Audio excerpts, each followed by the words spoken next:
गयूर नौजवान साथियों, मैं आप तमाम का दिल की गहराइयों से शुक्रिया अदा करता हूँ कि बहरेज की सरजमीन और मटेरा विधानसभा में जो मजलिस इत्तेहादुल मुस्लिमीन का एक तारीखी जलसे आम हो रहा है, इसको आपने तारीखी बना दिया। हज़ारों की तादाद में यहाँ पर शिरकत करके मैं आप तमाम का शुक्रिया अदा करता हूँ कि आपने अपना कीमती वक्त निकाल कर तकालीफ को बर्दाश्त किया और आज आप यहाँ पर जमा हुए हैं। आप तमाम का मैं अपनी जानिब से और मजलिस इत्तेहादुल मुस्लिमीन की जानिब से शुक्रिया अदा करता हूँ। मंच पर बैठे हुए उत्तर प्रदेश के मजलिस इत्तेहादुल मुस्लिमीन के सदर मोहतरम जनाब शौकत अली साहब और उत्तर प्रदेश के तमाम जोन के जिम्मेदार, यहाँ के विधानसभा के इंचार्ज और तमाम मजलिस के अराकीन, मेरे अजीज़ दोस्तों और बुजुर्गों, मैं आपके सामने ये अर्ज़ करने के लिए आया हूँ कि जैसा कि आप जानते हैं कि आइंदा साल उत्तर प्रदेश में विधानसभा के चुनाव होने जा रहे हैं और मजलिस इत्तेहादुल मुस्लिमीन हमेशा ये कोशिश करती आई है कि जहाँ पर कमज़ोरों की एक सियासी ताकत को मजबूत किया जाए। मेरी आपसे गुजारिश ये है कि आप जानते ये है कि अगर आप संविधान को पढ़ेंगे तो संविधान के दफ़ा 37 को अगर हम पढ़ेंगे और संविधान का जो पहला पन्ना है, पहला सफ़ा है, उसको अगर आप पढ़ेंगे तो उसमें लफ्ज़ इस्तेमाल हुआ इंसाफ का, जस्टिस का। अगर आप संविधान की दफ़ा 37 को पढ़ेंगे तो उसमें बात आई है सियासी इंसाफ की। इसी सियासी इंसाफ की लड़ाई असदुद्दीन ओवैसी और मजलिस इत्तेहादुल मुस्लिमीन लड़ रही है। अगर आप चाहते ये है कि ज़मीनी सतह से उत्तर प्रदेश में आपकी एक लीडरशिप बने, तो मेरी आप तमाम से गुजारिश है कि आने वाले विधानसभा में हम तमाम को मुत्तहिद होकर अपनी एक सियासी लीडरशिप को बनाना पड़ेगा।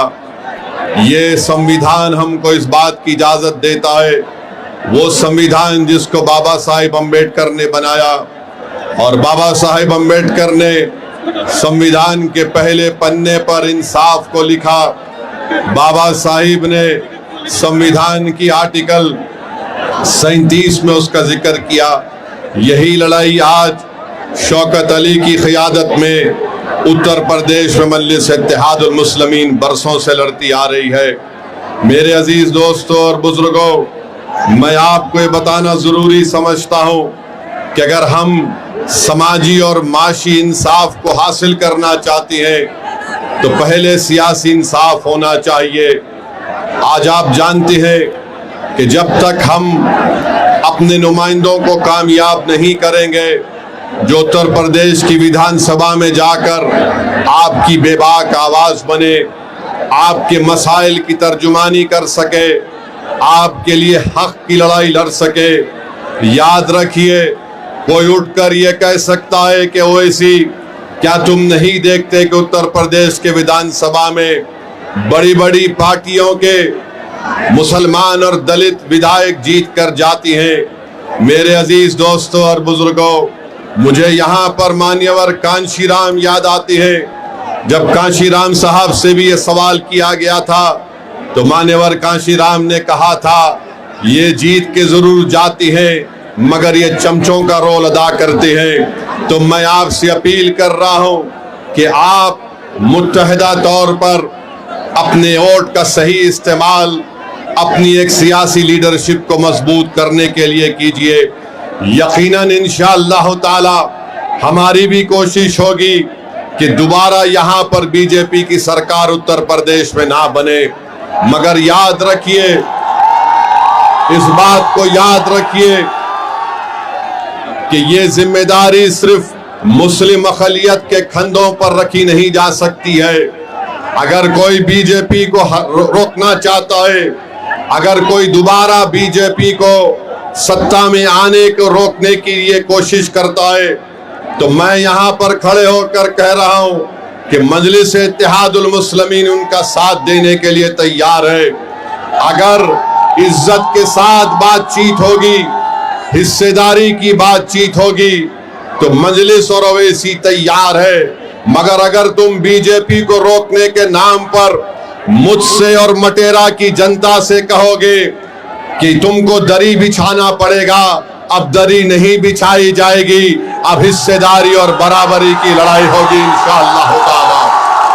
तो मेरे अजीज दोस्तों और बुजुर्गों, आप जानते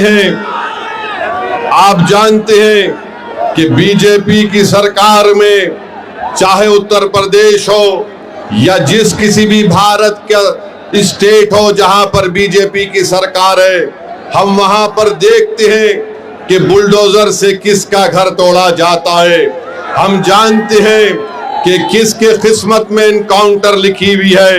हम जानते हैं कि किस समुदाय के नौजवानों की जवानी को जेल में डालकर बर्बाद कर दिया जा रहा है। हम जानते हैं कि अगर कोई नौजवान बच्चे कश्ती पर रोजा खोलते हैं तो उनको 40 दिन जेल में गुजारना पड़ता है। मेरे अजीज दोस्तों और बुजुर्गों, यही नाइंसाफी के खिलाफ मजलिस और ओवैसी लड़ती है।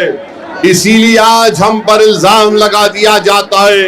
अरे इल्जाम लगाने वालों, तुम जितना इल्जाम लगा सकते लगा लो, मगर हम अपनी लड़ाई से पीछे हटने वाले नहीं हैं। जब तक भारत का संविधान, जिसको बाबा साहिब अम्बेडकर ने लिखा, उस संविधान में जो बाबा साहिब अम्बेडकर ने जिन बातों का जिक्र किया कि पॉलिटिकल जस्टिस को हासिल करना है, इंशाअल्लाह ताला सदुद्दीन ओवैसी की जिंदगी जब तक अल्लाह मुझे जिंदा रखेगा, हम इस लड़ाई को जारी रखेंगे। और मैं आपको बताना चाह रहा हूं कि यहाँ पर उत्तर प्रदेश में आप देखते हैं कि एनकाउंटर के नाम पर कई मासूम लोगों को तकलीफ दी जाती है। मीडिया ने रिपोर्ट किया कि 17,000 एनकाउंटर हुए। बताइए, संविधान रूल ऑफ लॉ की बात करता है, संविधान रूल बाय गन की बात नहीं करता। संविधान के बरखिलाफ अगर कोई काम करता है तो यह अनकॉन्स्टिट्यूशनल है।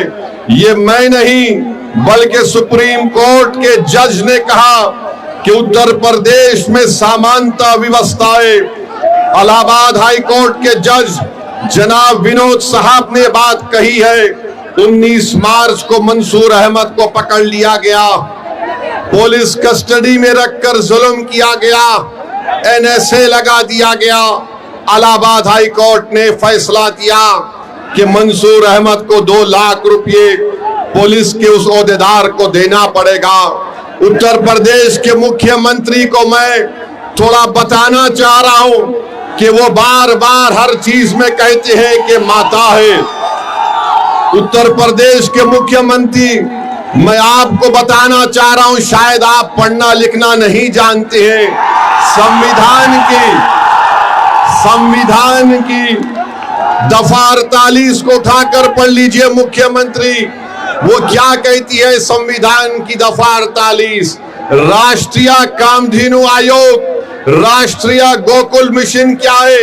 अगर ये सब है तो फिर अगर आप जो बात कह रहे हैं तो क्या बीजेपी के लोग जो सत्ता में वो इंसान नहीं है, क्या बायोलॉजिकल है?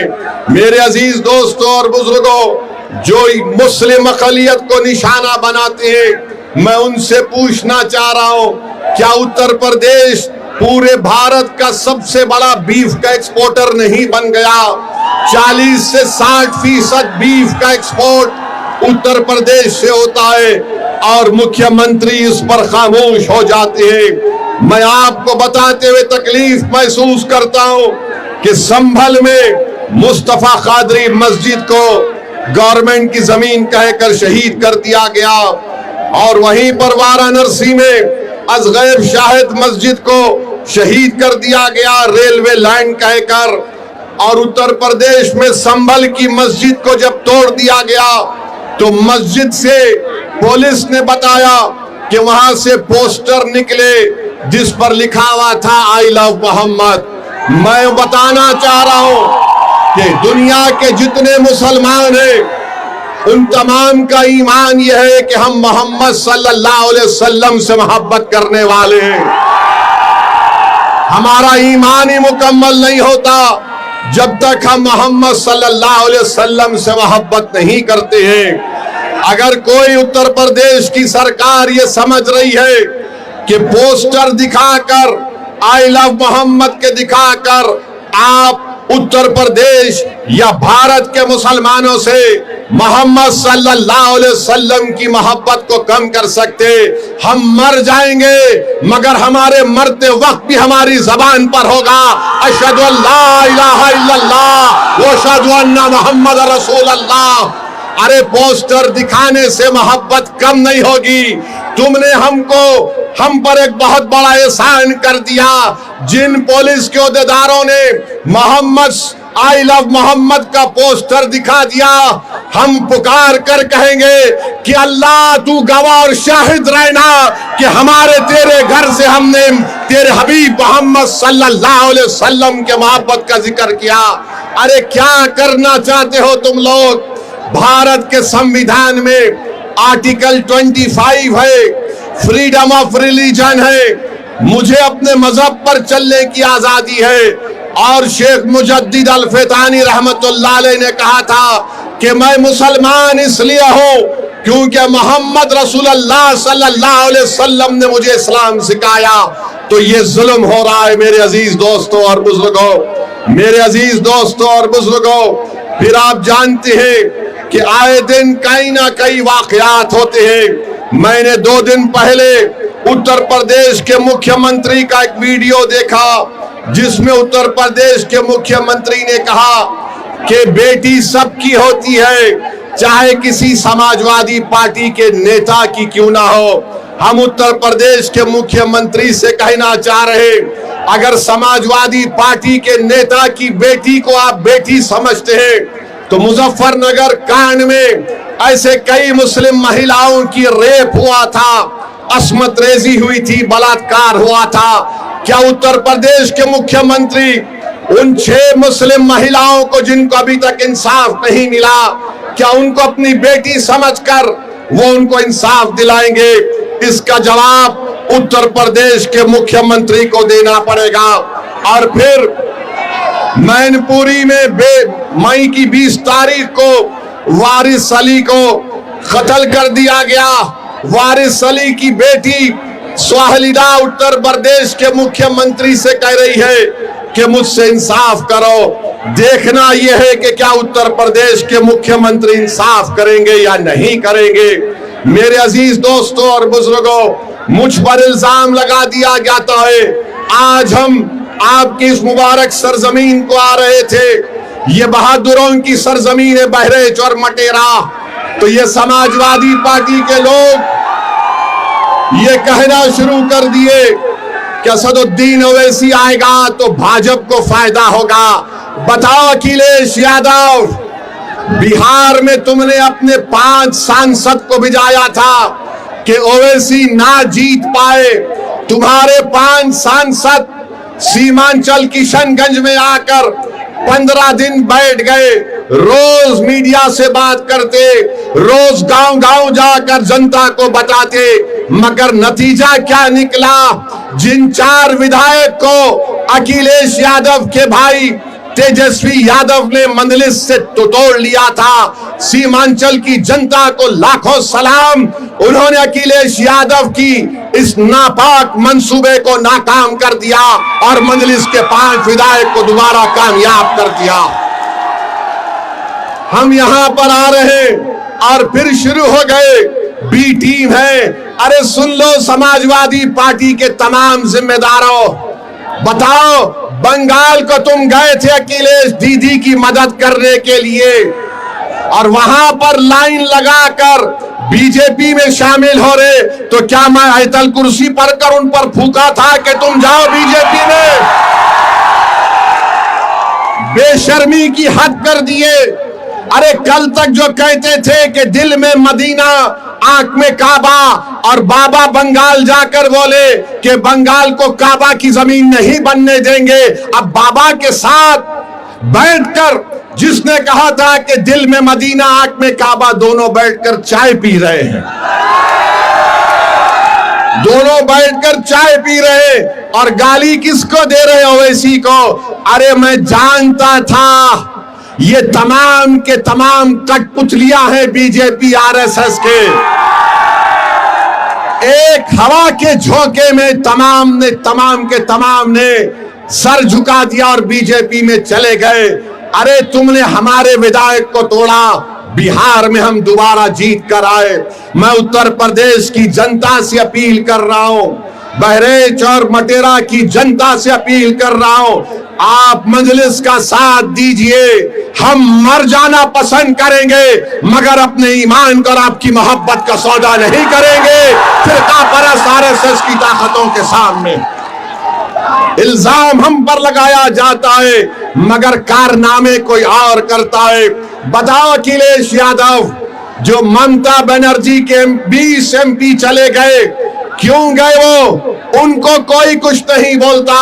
और असदुद्दीन ओवैसी आपके हक के लिए, आपकी सियासी लीडरशिप के लिए आ रहा है, तो इन सबको डर लगता है। डरना पड़ेगा तुमको, आप डरना पड़ेगा, क्योंकि ये नौजवान अब जाग चुका है। इन नौजवानों ने ठान ली है कि इंशाअल्लाह ताला अब के बार उत्तर प्रदेश में इनके इत्तेहाद का एक इनकलाब बर्पा होगा। इनके इत्तेहाद से इनकी लीडरशिप पैदा होगी, इनकी मेहनत से इंशाअल्लाह ताला आपके नुमाइंदे उत्तर प्रदेश के विधानसभा में जाएंगे। और समाजवादी पार्टी के ये जो लोग हैं पिछले 20-25 साल से यहां पर यासिर शाह और उनकी फैमिली को आपने बड़ी वफादारी के साथ वोट दिया है। बताइए उन्होंने बहरेच और मटेरे में क्या काम किया? कुछ काम नहीं किया। आपने वफादारी से वोट दिया मगर इन्होंने कहीं पर भी एक अस्पताल नहीं बनाया। क्या मटेरा की विधानसभा में हमारी बेटियों का कॉलेज है? क्या मटेरा में अस्पताल है? क्या मटेरा विधानसभा में जो इलाके बुलबुल नवाज, मंगलपुरवा, गगड़ा, नरसिंगा डब्बा, यहां पर कोई रोड है या एम्बुलेंस चल सकती है? क्या इन सब चीजों को आप देख रहे हैं? और जब से शौकत अली मटेरा के रोड पर चलना शुरू किया, गरीब के गम को अपना गम समझा, उन झोपड़ियों में जाकर आपकी तकालीफ को देखकर आपको हिम्मत और दिलासा दिलाना शुरू किया, तो यासिर शाह के खानदान को लगा कि अब हमारा दी एंड होने वाला है, इसीलिए रोड पर निकल कर आ गए। 4 साल कहीं नहीं दिखे मगर जब ओवैसी की पार्टी का एक सिपाही आपके इत्तेहाद और आपके ताकत को दिखाने के लिए परचम लेकर आता है, तो लखनऊ से अखिलेश कहता है अगर यहां से शौकत निकल जाएगा तो फिर हमारा तमाम किला मिस्मार हो जाएगा। तो मैं आपसे अपील कर रहा हूं कि 4 साल में यासिर शाह का परिवार नहीं दिखा मटेरे में, आज मजलिस आई तो गांव गांव जा रही हमारी बहन, गांव गांव को जा रही है। अरे अखिलेश यादव सुन लो, इंशाअल्लाह ताला सिर्फ मटेरा विधानसभा नहीं, उत्तर प्रदेश के बहुत सारी विधानसभा पर यही माहौल बनेगा जो आज हम यहां पर देख रहे हैं। तो मेरे अजीज दोस्तों और बुजुर्गों, मैं आप तमाम से एक बात की इजाजत लेकर इस बात का ऐलान करना चाहता हूं कि आने वाले विधानसभा में क्या मैं शौकत अली को यहां से आपका कैंडिडेट घोषित करूं? क्या आपकी इजाजत है कि मैं शौकत अली को भी कैंडिडेट बनाऊं? क्या मैं इजाजत है आपकी? आप पूरा साथ देंगे तो लगाओ मेरे साथ नारा, नारे तकबीर, नारे तकबीर। आप तमाम की इजाजत की बुनियाद पर मैं जनाब शौकत अली को मटेरा विधानसभा के लिए मजलिस का उम्मीदवार का ऐलान करता हूं। अल्लाह उनको कामयाब और कामरान करे, अल्लाह उनको कामयाब और कामरान करे। और आपकी आवाज बनकर शौकत जाएगा जब आप पुकारेंगे, खादिम के तौर पर आएगा। यासिर शाह में गुरूर और तकब्बुर है। यासिर शाह ये समझता है कि मालिक है, मालिक तुम हो, शौकत तुम्हारा खादिम रहेगा इंशाअल्लाह ताला। अब मालिक का दौर नहीं चलेगा, अब खादिम की खिदमत चलेगी इंशाअल्लाह ताला। तो मेरे अजीज दोस्तों और बुजुर्गों, अगर मैं भारत के प्रधानमंत्री को कुछ ना बोलूं तो बाबा भी नाराज हो जाएंगे, अखिलेश भी नाराज हो जाएंगे। मैं इन दोनों को नाराज नहीं करना चाहता हूं। हम भारत के प्रधानमंत्री कहते हैं कि भारत विश्व गुरु बन गया, तो हम उनसे पूछना चाहते हैं कि आज ईरान और ओमान के दरमियान में समंदर पर हमारे कश्ती पर भारत के नागरिक पर जालिम डोनाल्ड ट्रंप ने मिसाइल दागकर हमारे 3 भारतीयों को जान से उनकी जान ले ली, उनको मार दिया। भारत के प्रधानमंत्री, आपकी जबान पर डोनाल्ड ट्रंप का नाम क्यों नहीं आता बताओ? 3 भारत के नागरिक मारे गए और हम डोनाल्ड ट्रंप ने जो हरकत की, मिसाइल मारकर हमारे 3 भारत के नागरिक को मार दिया, उसके नरेंद्र मोदी उसकी मजम्मत नहीं करते हैं। अरे एनकाउंटर करो, मारो मुल्ला को, दाढ़ी पकड़कर मारते हैं, घर में घुसते हैं, मदरसों को तोड़ते हैं। अरे तुम कैसे बहादुर हो, तुम तो बुज़दिल हो, बुज़दिल हो। 3 भारत के नागरिक मारे गए और 133 करोड़ जनता का प्रधानमंत्री उसका कंडेम तक नहीं कर सकता।